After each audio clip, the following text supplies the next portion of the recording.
සුබ දවසක්. සාමාන්‍යයෙන් අපි බඩේ කැක්කුමක් කියන එක මහා ලොකුවට හිතන්නේ නැහැ. සමහර වෙලාවට මේක නොසලකා හරිනවා. ඒ වුණාට මේ බඩේ කැක්කුම ඇත්තටම ඇපෙන්ඩිසයිටිස් වගේ තත්ත්වයක් නම් අපි ඉක්මනටම ප්‍රතිකාර ගත්තේ නැත්නම් මේ තුලින් මරණය පවා අත්වෙන්න පුළුවන්. මොකද මේක ෂණිකව ඇති වෙන දෙයක්. ඒක ඇති වෙන අවස්ථාවේදී අපි අඳුරගත්තොත් මට හෝ අපි ළඟ සිටින කෙනෙකුට මේ තියෙන ඇපෙන්ඩිසයිටිස් කියන තත්ත්වය කියලා අපිට ඉක්මනටම වෛද්‍ය ප්‍රතිකාර වලට යොමු වෙලා ඉක්මනින්ම සුවපත් වෙන්න පුළුවන්.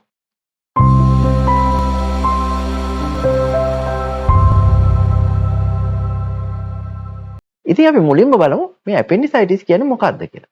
ඉතින් ඇපෙන්ඩිසයිටිස් කියන්නේ දැන් ඔබ දන්නවා ඔබේ ආහාර ජීර්ණ පද්ධතියේ තියෙන එක්තරා පුංචි කොටසක් උණ්ඩුක පුච්චය කියලා. මේ උණ්ඩුක පුච්චය ආසාදනයට ලක් වෙනවා. මේක විවිධ හේතු හින්දා වෙන්න පුළුවන්.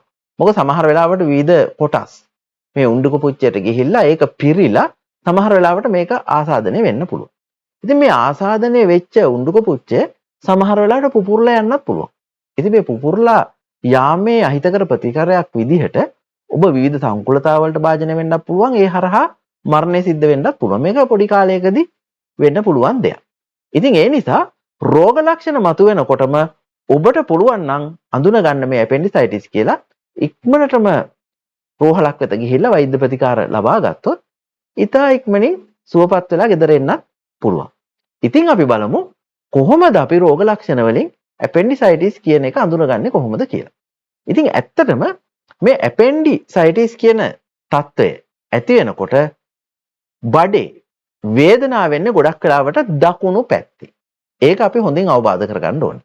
දකුණු පැත්තේ ටිකක් පහළට වෙන්න තමයි මේ වේදනාව එන්නේ. මේක තමයි අපිට තියෙන හොඳම ලක්ෂණය සැකකරන්න මට තියෙන ඇපෙන්ඩිසයිටිස් කියලා. දෙවෙනි එක තමයි මේ තත්ත්වය ඇති වෙනකොට උණ සහ වමනේ ගොඩක් වෙලාවට ඇති වෙන්න පුළුවන්. ඉතින් උණ සහ වමනයත් එක්ක දකුණු පැත්තේ පහළින් කැක්කුම එනවා නම් මේක අපිට සැකකරන්න යම්කිසි අවස්ථාවක්. ඒ වගේම තමයි මේ වේදනාව දරා ගන්න බැරි වේදනාවක් බවට ක්‍රමයෙන් පරිවර්තන වෙනවා. ඉක්මනට වේදනාව වැඩි වෙනවා. ඉතින් මේකත් ලොකු දෙයක්.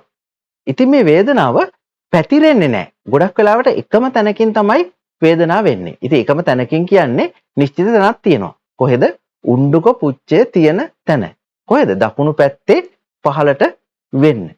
ඉතින් මේකත් අපිට හොඳ දෙයක් තමයි මේ தත්ත්වය හොඳින් අවබෝධ කරගන්න. ඉතින් මේ රෝග ලක්ෂණ ඔක්කොම තියෙනවා නම් අපිට ගොඩක් වෙලාවට තීරණය කරන්න පුළුවන් අපිට බොහෝ දුරට ඇපෙන්ඩිසයිටිස් කියන තත්ත්වය වෙන්න පුළුවන් කියලා. මොනවද බලමු අපි මුලින් ඉඳන් ආපහු බලනකොට ලොකු වේදනාවක් වෙන්න පුළුවන් දකුණු පැත්තේ පල්ලෙහේ.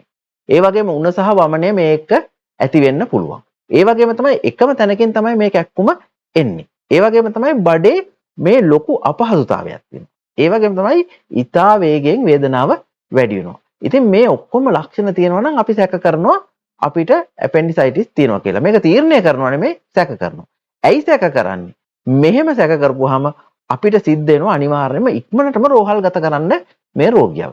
ඉතින් එහෙම රෝහල් ගත කරපුවාම වෛද්‍යවරු තමයි තීරණය කරන්නේ මෙයාට තියෙන්නේ මොකද්ද කියලා. ඉතින් ඊට පස්සේ වෛද්‍යවරු බොහෝ වෙලාවට වෛද්‍යවරයා මේ බලපුව ගමන් ඒගොල්ලන්ට තීරණය කරන්න පුළුවන්, ඩයග්නොස් කරන්න පුළුවන්. ඉතින් තීරණය අරගෙන ඊට පස්සේ යම් යම් පරීක්ෂණ කරන්න පුළුවන්. එහෙම නැතුව කරන්න පුළුවන්. කරන්න තියෙන දේ එයාට පුළුවන් ගොඩක් වෙලාවට මේ උණ්ඩුක පුච්චය කියන කොටස ඉවත් කරන්න.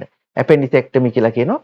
උණ්ඩුක පුච්චය කියන කොටස අයින් කරලා ඊට පස්සේ හැකි හොඳ ඉතින් පස්සේ මේ තත්ත්වය බොහෝ දුරට සුවපත් වෙනවා පුපුරලා නැත්තම්. මේ පුපුරලා වගේ තියෙනවා නම් ඉතින් ඒවටත් වෛද්‍යවරු ප්‍රතිකාර කරයි. ඉතින් මේක ඉක්මනටම අපිට කරන්න තියෙන එකම දේ තමයි මේක හොඳින් අඳුරගෙන වෛද්‍යවරයෙක් කරා රැගෙන යන එක. ඉතින් ඔබ බලයි ඇයි ඉතින් අපි මේ ගැන අවබෝධයක් ලැබෙන්නේ. අපි මේ ගැන අවබෝධයක් ලබා ගන්නේ අපි සාමාන්‍ය බඩේ කැක්කුමක් නොසලකා හැරියට ඇපෙන්ඩිසයිටිස් කියන තත්ත්වය නොසලකා අරින්න බෑ. මේක දීර්ඝ කාලීනව තිබුණොත් මේක පිළිකාවක් බවට පරිවර්තනය වෙන්නත් පුළුවන්කම යම් යම් හැකියාවල් තියෙනවා. නමුත් අපිට ඉවසගෙන ඉන්න බෑ. ඒ නිසා අපිට සිද්ධ වෙනවා වෛද්‍ය ප්‍රතිකාර සඳහා යොමු වෙන්න. මේ ගැන හොඳ අවබෝධයක් අපි ලබන්න ඕනේ. ඉක්මනටම අපි රෝහලකට රෝගියා රැගෙන ගියොත් රෝගියාගේ ජීවිතය ඉක්මනටම බේර ගන්න පුළුවන්. ඒ වගේම තමයි අපි මේක නොසලකා හැරියොත් සමහර වෙලාවට මරණයෙන් කෙලවර වෙන්න පුළුවන්. ඉතින් ජීවිතයක් බේර ගන්න ඔබට තියෙන අවස්ථාවක්.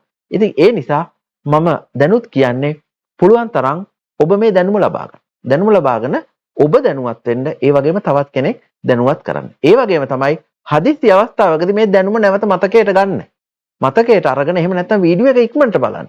අරගෙන මේ ලක්ෂණ බලලා රෝගියාගේ ජීවිතේ බේරගන්න ඔබට හැකියාව දෙනවා. ඉතින් මේක හරි වටිනා දෙයක් ඔබට කෙනෙක්ගේ ජීවිතය බේරගන්න ලැබෙනවා කියන එක. ඉතින් ඒකට තමයි අපි මේ තොරතුරු ඔබට ලබලා දෙන්නේ. ඉතින් ඔබ කැමති ඇති මේ තොරතුරු ඉක්මනටම ලබා ගන්න. ඔබ තවමත් Health and Beauty Club YouTube channel එක subscribe කරලා නැත්නම් ඉක්මනටම subscribe කරලා අපිත් එක්ක එකතු වෙන්න. එතකොට ඔබට මේ දැනුම ලබාගෙන තව කෙනෙක්ගේ ජීවිතයක් බේරගන්න හැකියාව තියෙනවා. බොහොම ස්තුතියි.